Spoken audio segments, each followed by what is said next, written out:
11 दिवस ते प्रचाराला नव्हते, पण कुठेही आपल्याला वंचित बहुजन आघाडीचा प्रचार कमी होताना दिसला का?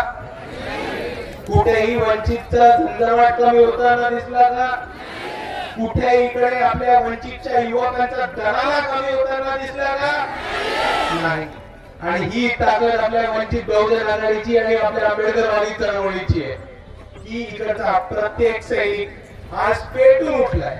इकडचा प्रत्येक वंचित बहुजन आघाडीचा उमेदवार, पदाधिकारी, कार्यकर्ता, या आंबेडकरवादी चळवळीतला कार्यकर्ता, आरक्षणवादी आणि आरक्षणाच्या बाबतीत लढणारा इकडचा प्रत्येक साथीदार आज हे पेटून उठलाय की बाळासाहेब आंबेडकर आजारी आहेत.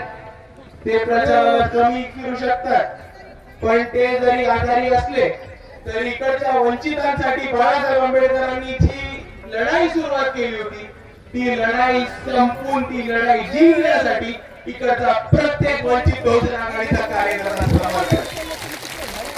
आणि म्हणून मी आपल्या सर्वांना एवढी विनंती करतो की आपल्या सर्वांना माहितीये की लढाई आटेसाटीची आहे. आपल्या सर्वांना माहितीये की लढाई मुश्किल आहे आणि आपल्याला सर्वांना माहितीये की बाळासाहेबांना डॉक्टरांनी विश्रांती घ्यायला सांगितली आणि ज्या प्रकारचा प्रचार ते आधी करणार होते ते करू शकणार नाही. पण हेच समजून घेता इकडे उपस्थित प्रत्येक माता भगिनीला, वडील मंडळींना, इकडच्या युवकांना, माझ्या साथीदारांना आणि या लढाईतल्या या चळवळीतल्या तमाम साथीदारांना माझी एक विनंती आहे की यापुढे वंचित बहुजन आघाडीचा प्रत्येक कार्यकर्ता बाळासाहेब आंबेडकर या भूमिकेमध्ये घुसून, मी बाळासाहेब आंबेडकर या भूमिकेत घुसून आपण सर्वांनी मैदानामध्ये उतरावं, प्रचाराला लागावं आणि ही जी हातगावची आपली सीट आहे, जो भारिप बहुजन महासंघाचा, भारिपचा बहुजन महासंघाचा आणि आता वंचित बहुजन आघाडीचा बालेकिल्ला आहे, तो आपल्याला कोणत्याही परिस्थितीत जिंकायचा आहे, म्हणजे जिंकायचा. मित्रांनो, आज आपल्यामध्ये आपले उमेदवार आहेत, बंजारा समाजाचं नेतृत्व करतात आणि आपल्या सर्वांना माहिती आहे की बंजारा समाज हा वंचित बहुजन आघाडीचा एक महत्वाचा घटक आहे आणि बंजारा समाज नेहमी जोडलेला आहे. आपण याच्या आधी बघितलंय की हातगाव हिंगोली मतदारसंघांमध्ये पडतं. 2019 आपल्याला माहिती आहे की मोहन राठोड साहेबांनी मोठं मतदान या हिंगोली मतदारसंघामध्ये घेतलं होतं बंजारा समाजात. त्याच पद्धतीने या 2024च्या निवडणुकीमध्ये डॉक्टर बी.डी. चव्हाण बंजारा समाजाचे नेते यांनी मोठं मतदान हिंगोली मध्ये घेतलं होतं आणि आपण बघाल तर दरवेळेस बंजारा समाजाच्या पाठीने वंचित बहुजन आघाडी नेहमीच उभी राहिली होती.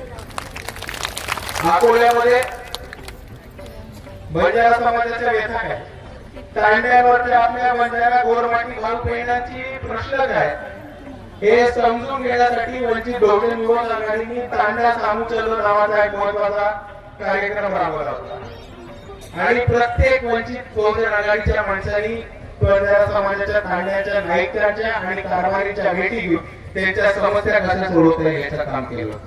आणि जर आपण वंचित बहुजन आघाडीचा जाहीरनामा बघितला तो 2024चा जोशामा जाहीरनामा असू दे किंवा 2019चा वंचित बहुजन आघाडीचा पहिला जाहीरनामा असू दे, त्याच्यामध्ये प्रामुख्याने 3 मागण्या इकडे आल्या.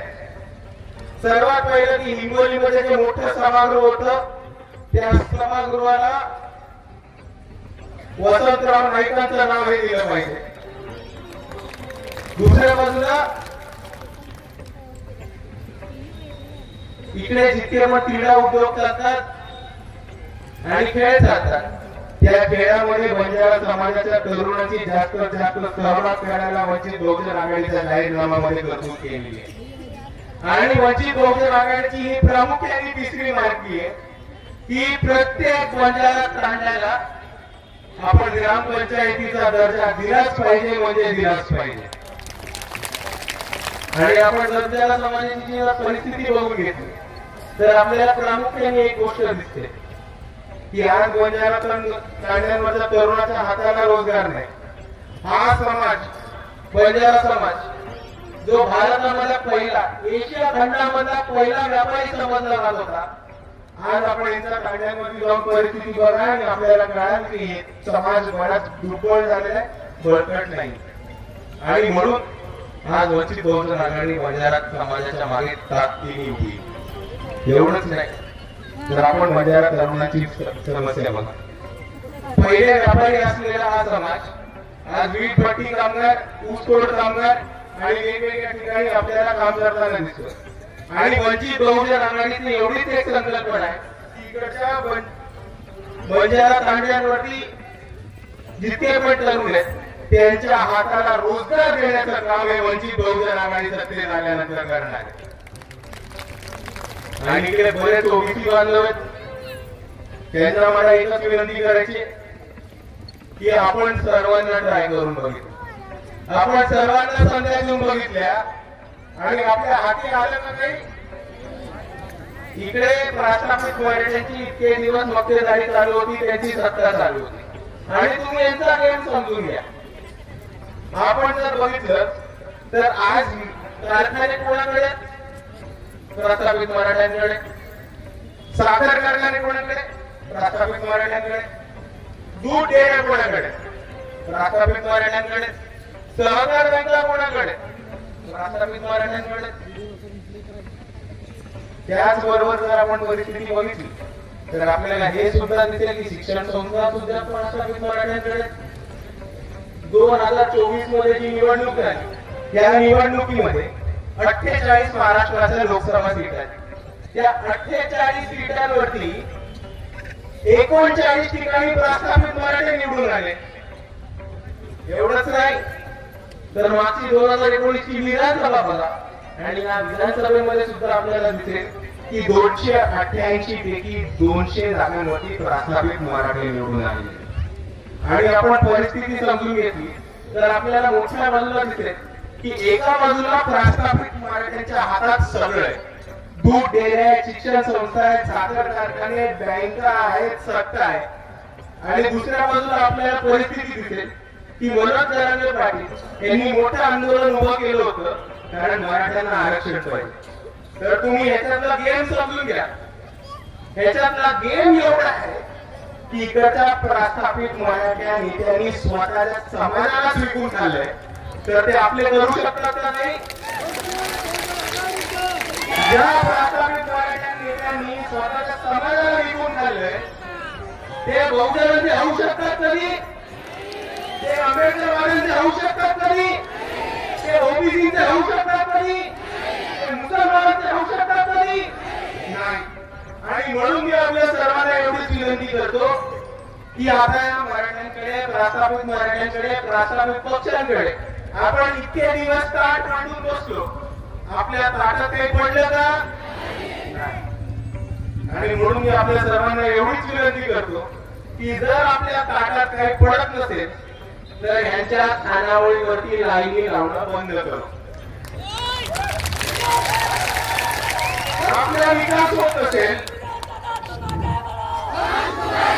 आपला विकास होत नसेल, आपल्या समाजाचा उद्धार होत नसेल, आपल्या घरी सत्ता येत नसेल, आपली कामं होत नसतील, आपले रस्ते बांधले जात नसतील, आपले हॉस्पिटल बांधले जात नसतील, आपल्या गावांमध्ये कांड्यांमध्ये पाणी येत नसेल तर आपण यांच्याकडे किती दिवस लाईन लावून लावायचं. आणि म्हणून मी आपल्या सर्वांना म्हणतो की आता यापुढे पाटल्याच्या वाड्यावरती लाईनी लावणं बंद म्हणजे बंद.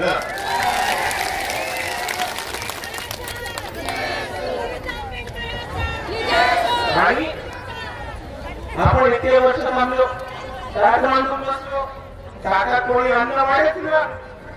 आणि म्हणून मी म्हणतो की जर यांच्या ताटांमध्ये, यांच्या खानावळीमध्ये जाऊन आपल्या ताटात कोणी जेवण वाढत नसेल, आपल्या ताटात कोणी अन्न वाढत नसेल तर काय करायचं, काय करायचं, काय करायचं. आपली स्वतःची एक खानावळ सुरुवात करायची. बरोबर, सोपा मुद्दा. दुसऱ्याच्या खानावळी जेवायला मिळत नसेल तर माणूस काय करणार, स्वतःची खानावळ उभी करणार.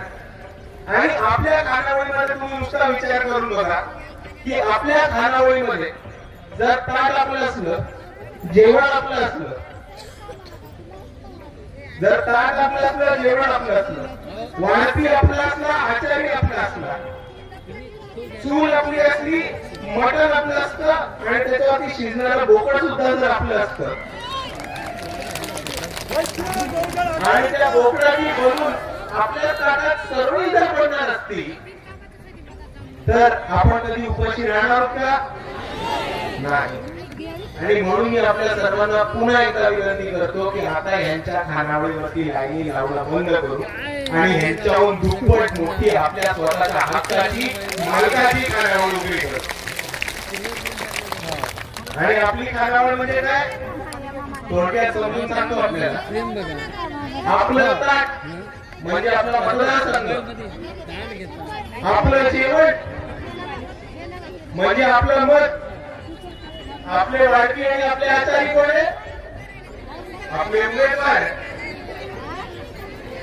आणि आपली खानावळ, आपली खानावळ म्हणजे आपला हक्काचा, आपल्या मालकीचा पक्ष वंचित बहुजन आघाडी.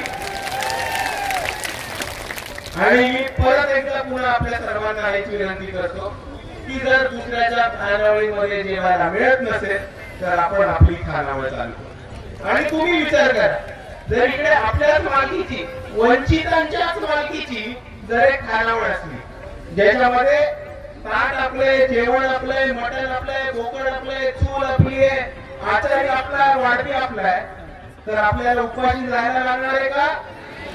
उपाशी जायला लागणार आहे का कोणाला? आणि म्हणून आता आपण हेच ठरवू की यांच्या खानावळीमध्ये जाणं बंद, कारण वंचितांच्या खानावळीमध्ये जेवण सुरुवात झालेली आहे. आणि जाता जाता आपल्या सर्वांना एवढंच सांगतो की आपल्या खानावळीमध्ये चूल पेटवायला काय? आपल्या खानावळीमध्ये चूल पेटवायला काय? आपली निशाणी, आपली निशाणी, आपली निशाणी. धन्यवाद. एवढं मुलीमध्ये 2 शब्द थांबवतो. आपल्या सर्वांना माझा जय भीम, जय संविधान, जय सेवालाल.